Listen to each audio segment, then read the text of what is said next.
O mga kababayan, alam nyo ba na mukhang nagalit daw ito si Auntie Claire mga kababayan kay Senator Marcoleta, sabi nitong sina Jean, dahil parang nakikipagkompetensya daw kay Bangag mga kababayan sa pag-iimbestiga dito sa flood control.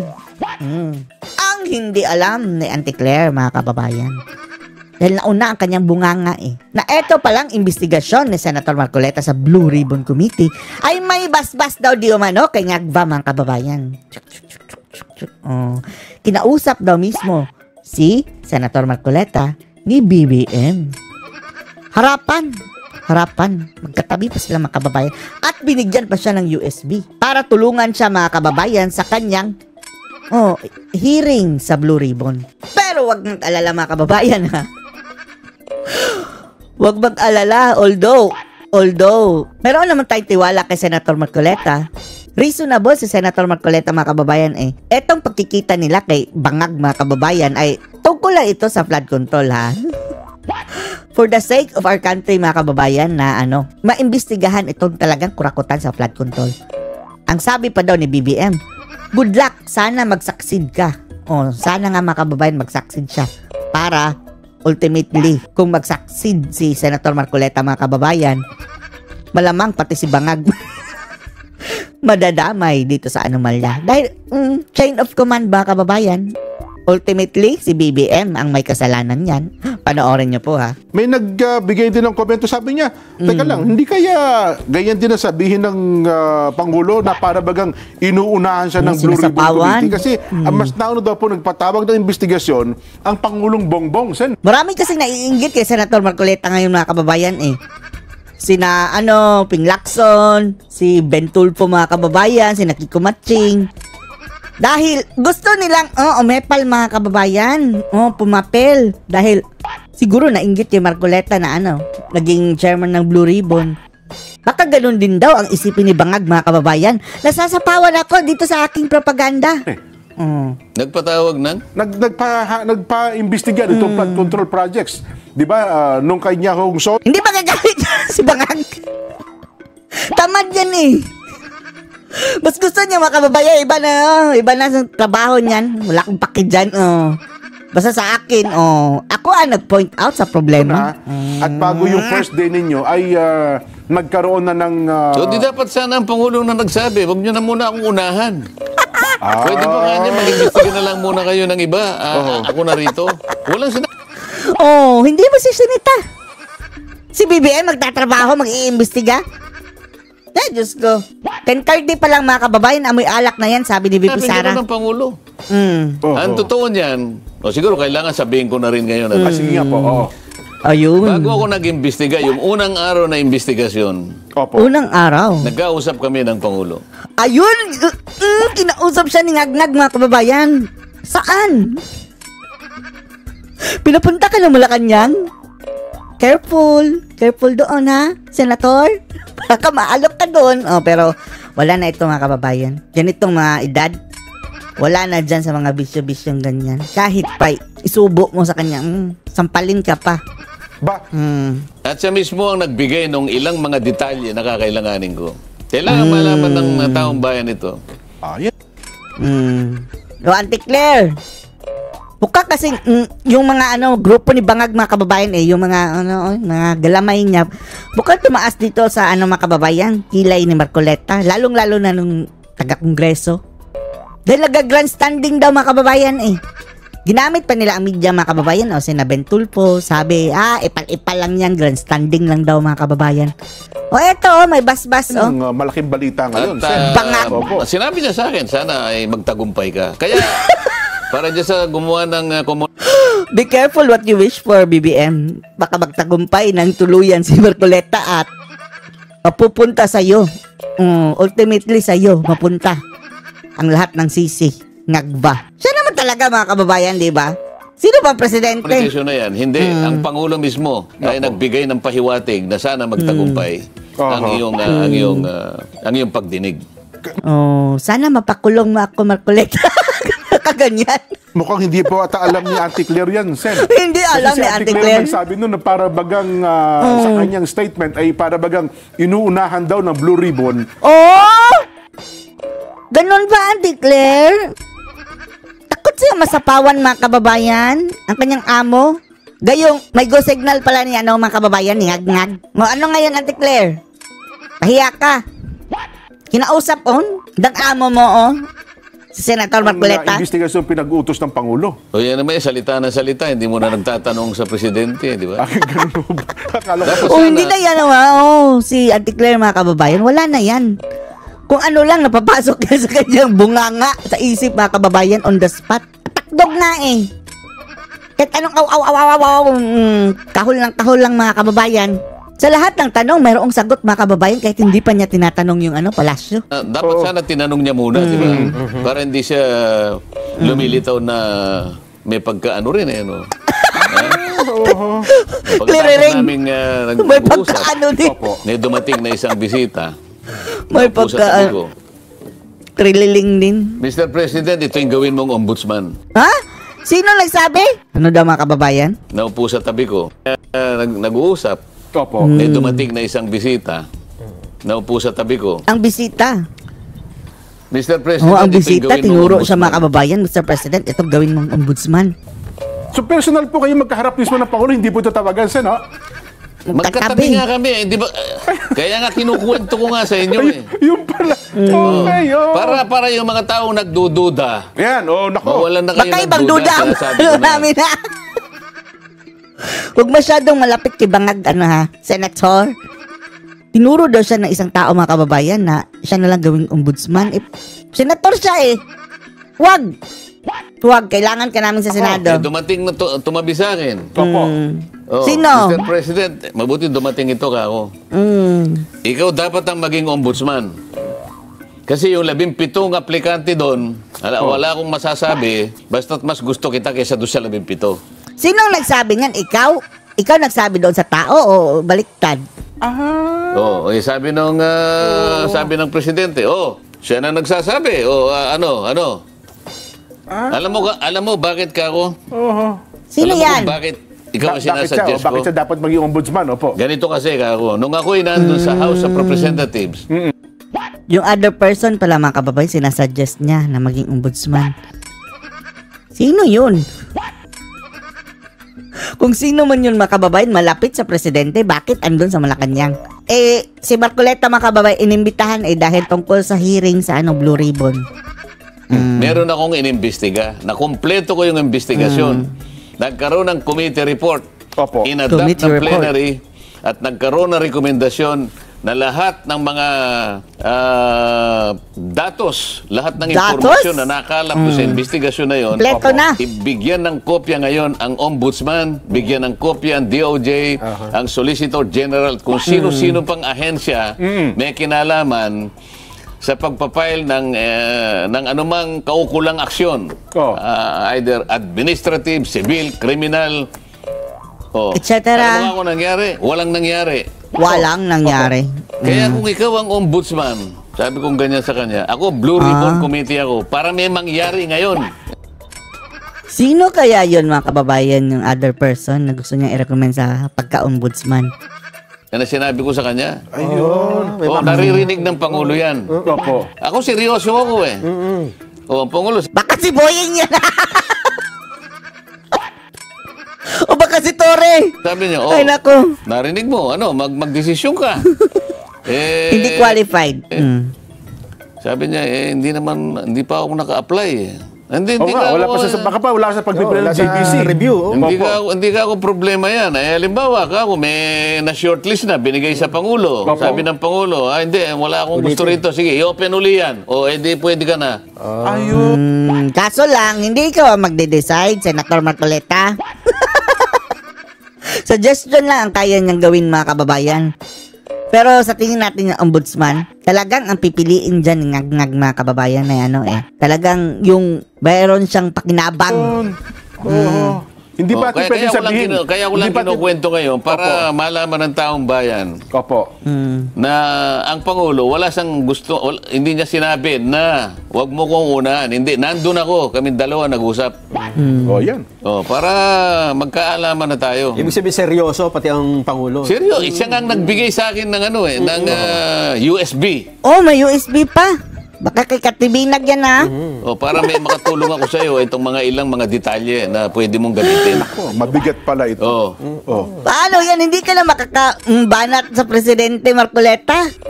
Magaling pa naman mambudol yan si BBM, mga kababayan. Careful ka, Senator, ha? Baka nanonood ba ang ating news department dyan? Baka hindi ho nila nakuha yung bagay na yan. Nelson? Oh. Seryoso Ano? pala talaga. Kaya ayoko muna sanang ibahagi yun. Alam nyo naman ako, hindi naman ako makwento eh. Opo. Kasi yung mga iba dyan po, Hindi ba pwede? hindi pa nakausap. Nakausap ko si ganito. Oh. Oh. Eh, Andun si Admiral. Anong itsura ni Admiral? Totoo ba? Totoo ba na mukhang yun ang bigat. Coca-Cola? Coca-Cola? Uno pa lang nagbigay ng unang tulong sa iyo. Oh, baka sabihin nila, hindi naman. Anong itsura kay Admiral, mga kababayan, sa personal, Sasabi no? ng totoo sigong, hindi totoo. Tanungin mo si... Ini-edit eh.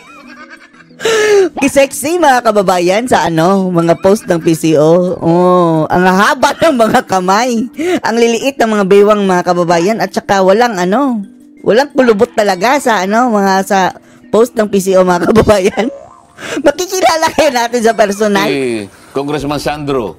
Nakaharap siya. Ah. Oh, yeah, kung hindi pa kayo maniniwala. Andun din si Sandro. Sige nga, magsalita kayo ngayon. Hindi nyo man lang kami natawagan ni Nelson Sen para may saksing buhay na magpapatotoo na ganap nga yung usapan na yun. Mas mabuti ba yung ganito? Ayaw mo maniwala. Na kaagapay nyo ang presidente sa investigasyon? Baka sabihin nila parang hindi yata tama. Anong kaaga? Kaya nga, yan ang maiisip, mga kababayan. In fairness, mga kababayan, ito, lalo na yan sa gitna. Medyo bumabanat na yan kay Bangag, mga kababayan. Ako nag-iimbestiga. Ako ang aking komite. Siya, nagpahayag siya ng sana ay magtagumpay ka. O ano masama doon? Kapag nagtagumpay ako, edi magtatagumpay ang taong kanyang, bayan. hindi ba, Ang kanyang para sa taong bayan ito. Sa bagay, What if tuloy-tuloy ang tagumpay mo? Makukuryente si BBM niyan, di ba? Ultimately, the buck stops at him. Kay BBM, mga kababayan. Command responsibility yan eh. Sige, pagtagumpayan mo. Sa Pangulo eh. Dahil ako yung investigator. Committee ko ito eh. Mandate nyo yan eh. Mandato ko ito eh. Ngayon ang Pangulo, kung gusto nilang mag-imbestiga, parallel. Wala akong makita ang problema doon. Pero sa akin niya nga binigay eh. Katunayan na siya'y sumusuporta, binigyan pa kayo ng USB. Yeah. For sure, mga kababayan, yan si BBM. Salita lang niya, mga kababayan. Investigasyon nga. Wala lang. Pupunta nga sa ibang bansa, mga kababayan. Hanggang salita lang yan. Iyon ang Kaya ang tanong... Inasa na nga kay Marcoleta. Hindi naman yun lang. Kaya marami naman akong ibang mapagkukunan. Yes po. Pero para lang ipaintindi natin, bigyan ng diin na ang Pangulo ay sumusuporta sa aking ginagawa, in-instructan niya yung PMS. Ano yung PMS? Premarital. Bigyan mo sa kanya yung magagamit niya. Ayan, opo. Yes, Mr. President. Premarital. Ano Gusto na? na ibinigay sa akin yung USB. Ayun. Magsalita na yung gusto magsalita dyan. Kaya yun po. Ang USA. Sana po, narinig din ni Auntie Clip. USB naman, USB na daw, mga kababayan, tapos na USA. Huwag na po kayong kumontra. Alam niyo pala. Ay, naka. Bakit hindi yan alam ni Auntie Claire? Bakit sabi ni Auntie Claire na tila nagpapano daw si Kat, mga kababayan? Yun ba, Jean? Na nakikipagkompetensya sa investigasyon ng presidente. Tinalo po tayo naunahan tayong primero, ang nakauna, Brunei. Okay. Pangalawa ang Singapore. Ano yan? Hanggang ngayon, ngayon ay Singapore na. Siguro Nag-break pala, mga kababayan. Nag-commercial and then, eto, ibang topic. Nalamangan na tayo, mga kababayan, ng Vietnam.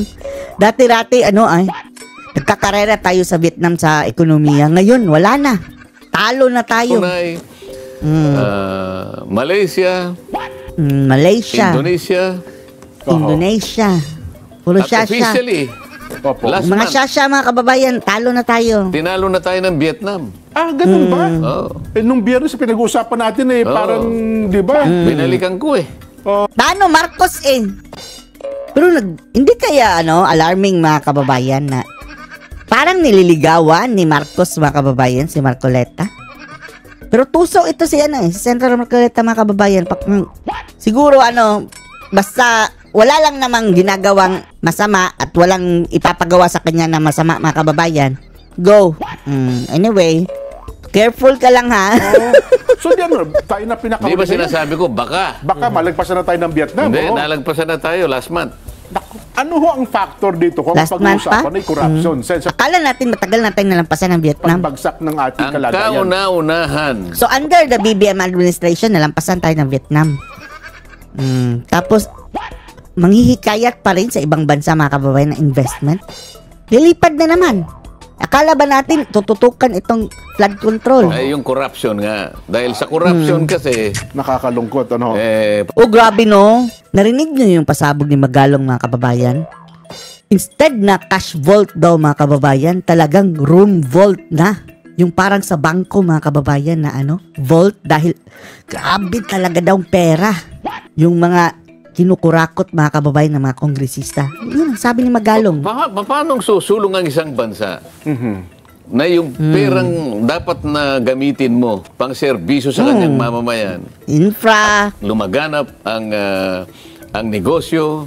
Kasi kung walang corruption, makikita mo magtatribe ang negosyo. Pag malaki ang mayroon negosyo, mga infrastructure talaga, mga kababayan. Ngayon, kita, wala. Yayabong ang ekonomiya. Mas malaking ekonomiya pag dinivide mo. Kasi mas marami na tayong population kaysa ekonomiya natin. Babagsak ang ating per capita GDP. Talaga. So, kailangan itaas mo yung ekonomiya. Paano tataas ang ekonomiya? Sinong gustong mag-invest dito sa bansa natin? Wala. Kahit pa, di ba? Naubos ang pera, mga kababayan, sa kakatravel ni BBM, ang hikayat ng investor. Walang pumupunta. Maging ang mga local tourist, mga kababayan, mga turista pala. Takot na. Takot na dahil maraming napapatay na turista, mga kababayan, hindi binabalita. Napagsamantalahan. Puro corruption Hold up. Yung ating infrastructure. Addict, ang daming addict. Ngayon, nakikita niya. Flood control, bagsak lahat. Bagsak lahat. Ang mga kalsada, mga kababayan, ang sira-sira na. Makikita nila yung may tulay nga, sa Albay. Bumagsak na naman, mga kababayan. ating airport, ang mga kalsada. Ang airport, may mga daga. Doding daga, mga kababayan. May surot. Diba, under Marcos administration yan, mga kababayan? Surot daga sa airport sa NAIA. Ang mga seaports mukha ni BBM ang nakabalanda. natin.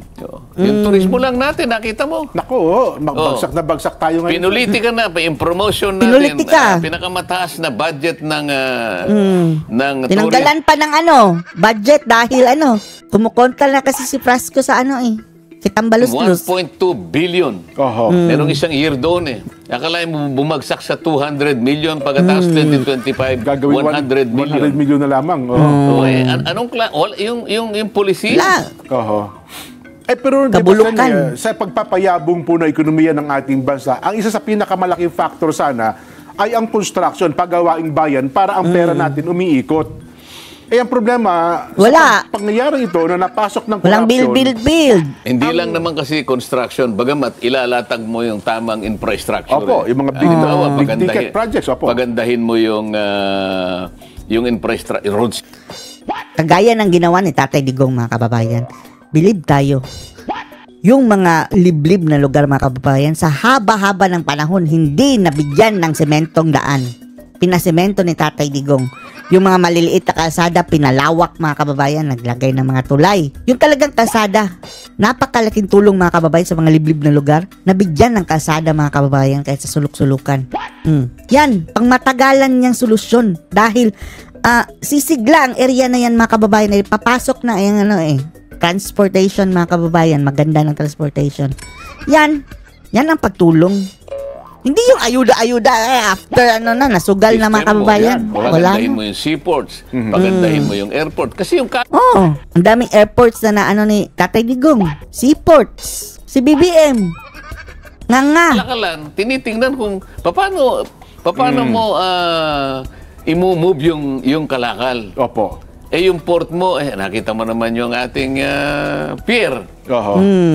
Pabayaan. Pagka natambak na yung mga wala nang paglalagyan yun ng yung container. Opo, yung mga container van. So, yung papasok ngayon, alisin mo lang yung container buwan-buwan para makapasok yung barko para ganito paano nga yung sistema, pati yung framework makupad at paraan kung paano siya nga yung nagsabi, pagdaloy ng negosyo, sistemang makupad. nandun ang corruption. Bawal daw sa bagong Pilipinas. Meron kang Bureau of Customs na pinakakorap yata sa buong Ay, lahat na. Sa buong mundo siguro. Yung customs natin, mga kababayan. Hindi tayo magiging isang bansa na talagang kung pag-uusapan ay pangkabuhayan, ay lalakas kagaya ng ibang bansa ngayon. Pero sa tingin niyo ba, ikaw, Nelson, yung lawak Buti namin. Meron pa yung nagpapautang sa atin, mga kababayan, na lubog na tayo sa utang. ng corruption sa atin, may chance pa ba? Sabihin medyo Paano natin Ang ating income daw, mga kababayan, ay kulang sa national budget taon-taon. That's why, taon-taon, mga kababayan, trillion din ang ating inuutang. Nag-a-add up na ng add up. Ngayon, umabot na ba ng 17 trillion ang utang ng Pilipinas? Wow! sisimulan? Oo, paano natin masisimulan? Kasi halos lahat na ng sangay, pati sektor, di ba? Pati media, may corruption Matagal na. Mga bayaran. Matagal na yung mga bayaran na yan. Kailangan lang magsama-sama ang mga babangag Pilipino. muli. Na kung makilala nila na ang problema natin talaga ay corruption, mag-isip-isip na tayo. Gumawa na tayo ng paraan. Sa susunod na mga kababayan na administrasyon, mamili tayo ng matino. Duterte, ibalik natin ang mga Duterte, mga kababayan. Si Sara, mas matindi yan si VP Inday, mga kababayan, promise. Pansarili, pangkomunidad, panggrupo, lahat. Kailangan magpasya tayo na siguro ay panahon na. Wag na tayo yung iiwanan nating generation. Ito ba ang gagawin? Nagkahuli-huli na tayo Anong gagawin dyan sa mga buhaya sa Kongreso? Hindi matatablan yan, mga kababayan. Tayo, mga Pilipino, enough is enough is enough. Anong magagawa natin? Mga kongresista, mga kababayan, kahit sino ilagay mo. Kahit pa siguro kabanal-banalan, mga kababayan. Matutukso yang mangurakot dahil ang sistema madaling mangurakot, mga kababayan. Malapit na tayong unahan ng Cambodia. Ang susunod na tatalo sa atin, Cambodia. And then, Laos, mga kababayan. Tayo na ang Laos. Pati Laos mo, mauungusan na tayo. Katapos-tapos, isip-isipin mo, pangalawa ka sa buong Asia. Ibig sabihin nun, Southeast Asia, number 1 ka. Opo. Pagkatapos, mapupunta ka sa bandang ilalim. Anong ginawa mo bilang isang bansa? Baka pati Timor-Leste, lagpasan na tayo. Isip-isipin mo, 1965 din. Opo. Agricultural economy tayo. Mayaman ang ating lupa. Lupa lang. Mayaman ang ating kabundukan, mga mineral, nandyan, karagatan natin. Tapos, ang nag-exploit, mga kababayan, yung mga politician, ang negosyante lang. Dapat sana, ang nakinabang dyan, mga kababayan, gobyerno, para mapupunta sa mga tao ang nakikita natin dyan sa likas na yaman. Yung ating populasyon, bata pero matalino. Nasa atin lahat ang mga factors para tayo ay pumalaot na isa sa Kaso lang, nasa atin lang din ang mga kababayan, pagiging kurakot. 20 years na namumuno ang mga kababayan, Marcos. Numero 1 kurakot ever. Pamilyang yan dito sa Pilipinas. Nasa Guinness na nga, di ba? Tingnan nyo sa Guinness Book of World Record. Top 5 ata yun sa buong mundo. Basta nasa Guinness, mga kababayan. Pamilya Marcos. Kurakot. Ekonomiya. Ilang dekada lang iniwanan tayo ng Singapore, milya-milya. Naging tiger economy. Iniwanan tayo ng China. Sa atin, ang tiger. Tigre ng norte, naging kuting. Ang Taiwan, ang Singapore. Tayo ang nagpabaya sapagkat, ito nga, na-consume, nakain tayo ng corruption. Tapos, balik pa tayo ng mga kababayan. Another Marcos na naman. Animal. Ngayon, pinag-uusapan natin ngayon. Sana hindi tayo nakinig kay VP Sara, no? Oh, ayun na naman. Nasisi na naman si VP Inday. Hindi na natin mababalik ang kahapon, mga kababayan. Well, ano na lang, mag-learn na lang tayo sa ating mistake. Never again pabudol sa mga Marcos. Kaya yan si Amy, magalit na kayo kung magalit. Never again to Amy and any other Marcoses. Flood control. Ngayon lang nabuksan siguro dahil talagang nakita. Isip-isipin mo na Kahit pa i-endorso ni Sara, magalit si Sara sa ating mga kababayan. Kung siya ang Vice President, ikaw lang kami iboboto, Sara. Anong gagawin ni Amy kapag Vice President siya? Baka ikudita si Sara. Oh, Marcos na naman. And then, what if, hindi ikukudita? Anong susunod?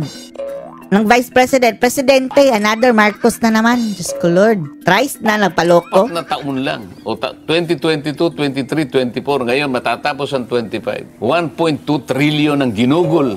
Opo. Ang ginugol sa flood control. Pero 1.2 trillion ha? Trilyones, mga kababayan. Sounds like trillianes. Flood control lang. wala kang nakita. Wala. Dinaanan tayo ng baha. Na-overwhelmed. Nasaan ngayon yung pera na yun? Yun. Naanod sa, sa ilog, mga kababayan, sabi ni BBM. Natapon daw sa Nakita, yun ang ilog. Puno ng buaya. Mulaga ngayon sa kaisipan ng ating mamamayan. Ito yung baha pala na ito, panggising lang sa atin. Kasi kung hindi Baka bumaha, ginising na nga tayo ngayon eh. Oo nga, no. Pero ang ayaw ko sila, ayaw ko lang, konti lang po. Maraming hindi makapaniwala doon sa Ghost Project. Kasi parang sa dami daw po ng sistema na dinadaanan, parang imposible magkaroon ng Ghost Project kung susundan yung Kasabwat lahat. Lahat, mga kababayan, kasabwat. Kaya nagka-Ghost Project. yung proseso eh. oo. Intentional nga yan eh. Wala daw po dapat nangyaring ganun, Sen. Ganyan ka, kurakot. Kailangan makinig ka sa Lunes. Okay. Makinig ka sa Lunes. O sige po, hindi namin ipipreempt yung bagay na yan, Sen. Balikan ko. Pupunta ba yun sa Lunes? Yung yung bida-bida? Yung epal? Tatlo sila. Yung punto ng corruption. Bakit tayo nagkakaroon ng corruption? Isa sa sanhi ay yung huminang mga institusyon natin. Halimbawa yung media is an institution. Tama po. Oo nga, Paano, mga kababayan, si Tambaloslos hawak ang media? Dahil yan ang kanilang negosyo eh. Manila Standard ba yun? O ABS-CBN, DZMM, Teleradyo, Inquirer. Related lahat yan kay Tambaloslos, mga kababayan. Pilipinas Today. Ay, Diyos ko. Kapag ang media ay isang malakas, matatag na institusyon, nakabantay. Wala na. Si Maria Reza, mga kababayan, wala. Tahimik pa sa Pero siyang sementeryo. Dati-rati, araw-araw patay ang demokrasya. Bantayan, ang bureaucrat. Ngayon, buhay na buhay. Pero siya na ang parang namatay, mga kababayan, ang karir. Siya. Di ba? Opo. Matay ang dila. Siyempre, may mangingimi dyan na gumawa ng mga katiwalian sapagkat naka-expose ka sa media. Ang media ngayon, mga kababayan, babayaran ng 10 million, ipa-feature ka na. Pero kung yung nagbabantay, yung sentinel, siya mismo ang corrupt, Nako. makikita mo. O imbes na makatulong ka sa Sentinel? pagbabantay, sa kaban ng Dumagdag bayan. ka pa. So, pag-usapan natin, paano na-corrupt yung media in general? Nung ako'y nasa House of Representatives, Opo. nagtagal ako dyan, alam naman ninyo. Opo. Ang point of entry ko, 2004, nagtagal ako, umabot ako ng... Almost 16 years para kay yan, Sen. Ngayon, Selective yan nila, mga kababayan. Ay, may media, binabalita selective. Depende sa kanilang, kung sino ang kanilang sinusuportahan politiko, mga kababayan, at sino ang kanilang mga manok, at kung ano ang kanilang naratiba. sabi niya, Kong pa ako noon di ba? Kong TV. Mga member ng media. Kasi magkakakilala kami. Kilala ko sila. Araw-araw nandun talagang... Saka mga barkado din naman yung iba dyan. Opo. Kilala mo si, Mag-PR ako sa... yung BMW. Buhok mo wig, si Arnold Clavio. Gawin mo akong PR. PR. Public relations. Parang ganun. Bakit ka ako mag-PR? Member ka ng media. Pwede naman ako mag-double na Teka mo lang ako, parang hindi ka ako tama yun. Kasi kailangan susulat ka sang-ayon sa nakikita mo. So may presyo Kailangan yun. objective ka. Oo. Eh di kung naging PR mo ako, kahit na halimbawa, Propagandista mga kababayan, nag-aalok pa ang animal.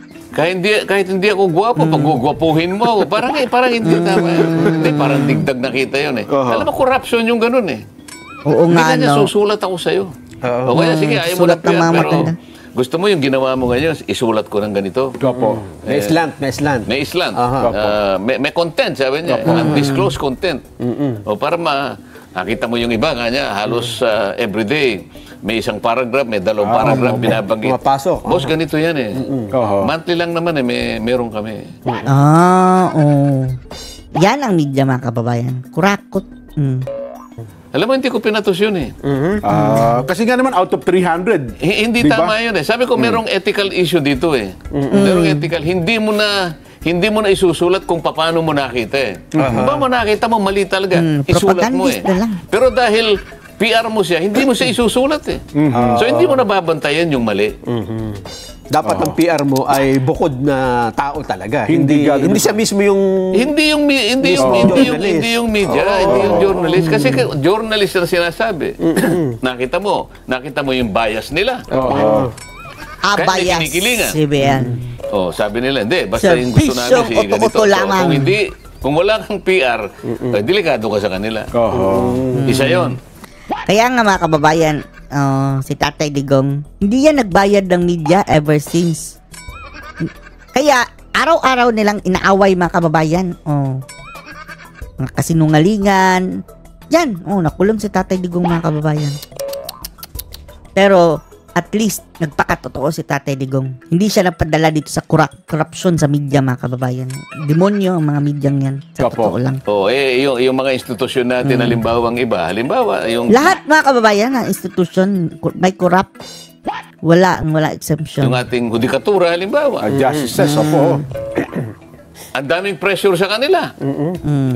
Sige. Yan lang palang hanggang ngayon hindi pa na-desisyonan yung kaso ni Tatay Digong sa habeas corpus. Makakauwi na si Tatay Digong. Wala pang ang Korte Suprema mga kababayan. Sa tingin nyo, walang fishy dyan? Petisyon ng mga Duterte mga kababayan for writ of habeas corpus. Number 1 priority yan Okay, pag hindi nyo Hindi mo mga kababayan, sasabihin mo ang academic, nakakulong pa rin si Tatay Digong eh. Nakidnap pa rin. Present the body. Ang habeas corpus mga kababayan. Kailangan i-present doon. kami dinesisyonan ng gano'n. Buti na lang yung ibang pagdidesisyon ngayon. matatag. Medyo matatag, katulad ng impeachment. Ayan, opo. Pero yung iba, kung minsan may nasasabi pa rin sa kanila. Halimbawa, bakit po kaya yung petition namin na tungkol sa budget ng 2025, hindi pa nadidispose? Oo nga pala, matatapos na yun sana. Bakit mo ka ako tinatanong sa akin, di pumunta ka sa Korte Suprema? Bakit kaya yung defunding ng PhilHealth? Medyo din yun parang may sablay doon. Wala pang Oo nga. Yan mga kababayan. Hindi tayo naniniwala na lang. Busy lang yan. Parang intentional yan mga kababayan. At ang rason mga kababayan bakit intentionally dinelay? Magkano ang dahilan? Wala Hindi pang pa rule. gumagalo yan, Bakit yung habeas corpus na petition Si Duterte, tama po. sinasabi natin. wala pa. Hanggang ngayon, Mga bagay-bagay na dapat sana ang inaasahan ng taong bayan ay kahit dismissal mga kababayan, wala. Ayaw din nila i-dismiss. magkaroon Ayaw na basura. ng mabilis na disposition para nag-guide Oo. ang pamahalaan sa kanyang dapat na gawin. Pag nagtagal ito, teka muna, Teka muna. Opo. baka pumasok yung mga ganito. Baka pumasok. Ay, naku, teka lang sa'yo, bago nyo tuloy yung bagay na yan, kami ni Nelson para hindi na po mag-PR sa inyo, papasok na natin tong commercial para, Ayun. para Commercial. Sige. Anong masasabi niyo dito mga kababayan? Post your comments below.